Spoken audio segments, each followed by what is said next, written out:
হরে কৃষ্ণ বন্ধুরা, আজকের পর্বের আলোচনার বিষয় অক্ষয় তৃতীয়া 2025 কবে, পূর্ণাঙ্গ সময়সূচি, তৃতীয়া তিথি কখন শুরু কখন শেষ, পূজার শুভ মুহূর্ত, লক্ষ্মী গণেশ পূজা ও হালখাতা পূজা এবং গঙ্গা স্নানের শুভ সময়, এবং এই দিন কি কিনবেন কি কিনবেন না, কি মন্ত্র জপ করলে এবং কি দান করলে সর্বসৌভাগ্য লাভ হবে।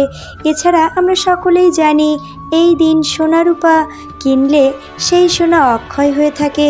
তবে যদি সোনা কিনতে না পারেন তবে এমন কোন জিনিসটি কিনলে সোনার সমান ফল লাভ হবে, এই সকল কিছুই আজকের পর্বে উপস্থাপনের চেষ্টা করছি। তবে মূল পর্বে যাবার আগে সকলের কাছে অনুরোধ, ভিডিওটি ভালো লাগলে অবশ্যই লাইক করে চ্যানেলটি সাবস্ক্রাইব করে দেবেন এবং কমেন্ট বক্সে মাতা লক্ষ্মীর আশীর্বাদ পেতে লিখুন জয় মা লক্ষ্মী। চলে যাচ্ছি মূল পর্বে। সর্বপ্রথমেই বলছি তৃতীয়া তিথি কখন শুরু কখন শেষ। তৃতীয়া তিথি শুরু হবে 15ই বৈশাখ 1432, 29 এপ্রিল 2025 মঙ্গলবার রাত্রি 8:54 এবং তৃতীয়া তিথি শেষ হবে 16ই বৈশাখ 1432, 30 এপ্রিল 2025 বুধবার সন্ধ্যা 6:40। অক্ষয় তৃতীয়ার পূর্ণ তিথি অর্থাৎ তৃতীয়ার পূজা হবে 16ই বৈশাখ 1432, 30 এপ্রিল 2025 বুধবার। অক্ষয় তৃতীয়ার ব্রত পালন করতে হবে 6:42 মধ্যে। অক্ষয় তৃতীয়ার ব্রতের স্নান, গঙ্গা স্নান করতে হবে 30 এপ্রিল 16ই বৈশাখ সকাল 6টা থেকে বুধবার সন্ধ্যা 6:42 মধ্যে। লক্ষ্মী গণেশ পূজা এবং হালখাতার শুভ সময় হবে 16ই বৈশাখ 1432 এবং 30 এপ্রিল 2025 বুধবার সকাল 11:46 থেকে দুপুর 3:58 মধ্যে। এবার বলবো বন্ধুরা, অক্ষয় তৃতীয়ার দিন কি করবেন এবং কি করবেন না। এই দিন সর্বপ্রথমেই খুব ভোরে ঘুম থেকে উঠবেন এবং ঘুম থেকে উঠে গঙ্গা স্নানে যেতে পারলে খুবই ভালো। আর যদি গঙ্গা স্নান না করতে পারেন সেক্ষেত্রে বাড়ির জলে গঙ্গা জল মিশ্রিত করে সেই জল দিয়ে স্নান শেষ করুন এবং স্নান করে একটি হলুদ অথবা সাদা রঙের বস্ত্র পরিধান করুন। অক্ষয় তৃতীয়ার এই পুণ্য দিনে অনেকেই ব্রত করেন। এই দিন যদি ব্রত উপবাস করতে পারেন সেক্ষেত্রে খুবই ভালো। আর যদি ব্রত করতে নাই পারেন তবে অবশ্যই নিরামিষ আহার গ্রহণ করুন এবং এই দিন মাতা লক্ষ্মী, বিষ্ণু ভগবান এবং সিদ্ধিদাতা গণেশের পূজা করতে ভুলবেন না। এই দিন সিদ্ধিদাতা গণেশ এবং বিষ্ণু মাতা লক্ষ্মীর চরণে হলুদ ফুল অর্পণ করতে একদমই ভুলবেন না। হলুদ রঙের মিষ্টি এই দিন ভোগে অবশ্যই রাখুন এবং মহাদেব এবং মাতা পার্বতীর পূজা এই দিন অবশ্যই করুন। এই দিন তুলসী গাছে জল অর্পণ, তুলসী প্রদক্ষিণ, তুলসী পূজা অবশ্যই করুন এবং সূর্যদেবকে জল নিবেদন করুন। কারণ এই দিন যত বেশি হরিনাম জপ করবেন, হরিনাম সংকীর্তন করবেন, ততই আপনার পুণ্যফল লাভ হবে। এই দিন যত বেশি ভালো কাজ করবেন সেই কাজ অক্ষয় হয়ে থাকবে। এবং একটি বিষয় অবশ্যই খেয়াল রাখতে হবে, যেমন পূর্ণফলও বহুগুণ বৃদ্ধি পায় এই দিনে, তেমনি পাপ কাজও এই দিন অক্ষয় হয়ে থাকে।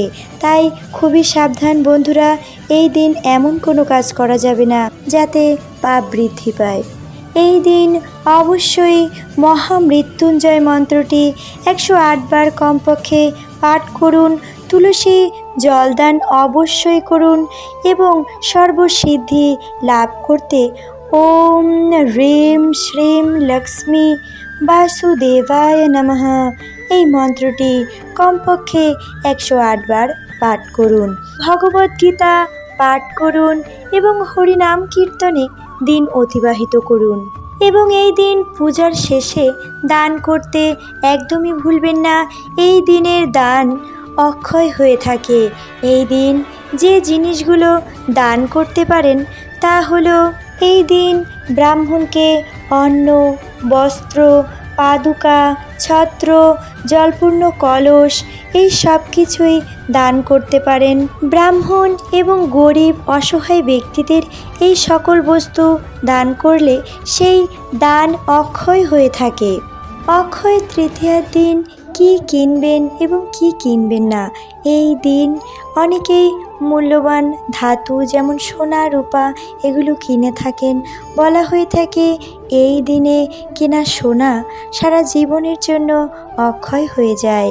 এই দিন সোনা রূপা এবং মূল্যবান ধাতু কেনার কোনো শুভ মুহূর্ত লাগে না, যে কোনো সময় এই দিনে কিনতে পারেন।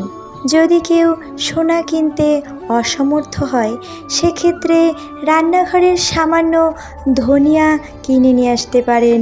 এই জিনিসটি সামান্য স্বল্প মূল্যের হলেও এর গুণাগুণ অসামান্য। এই ধনিয়া ঘরে নিয়ে আসলে মা লক্ষ্মীর কৃপা লাভ হয়।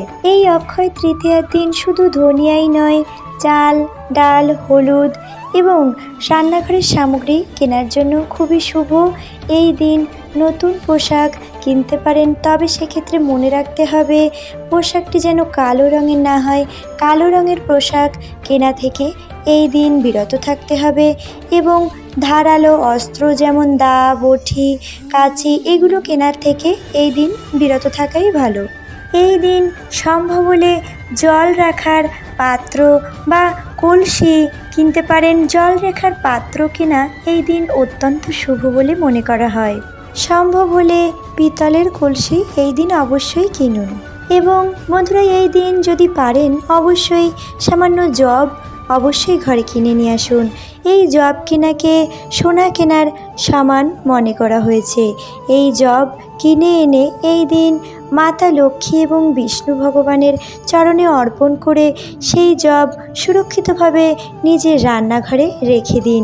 তাহলে মাতা লক্ষ্মীর আশীর্বাদে কোনো দিন কোনো কিছুরই অভাব ঘটবে না। আজকের ভিডিও এখানেই শেষ করছি বন্ধুরা। সকলেই ভালো থাকবেন, সুস্থ থাকবেন। দেখা হবে পরের ভিডিওতে। হরে কৃষ্ণ।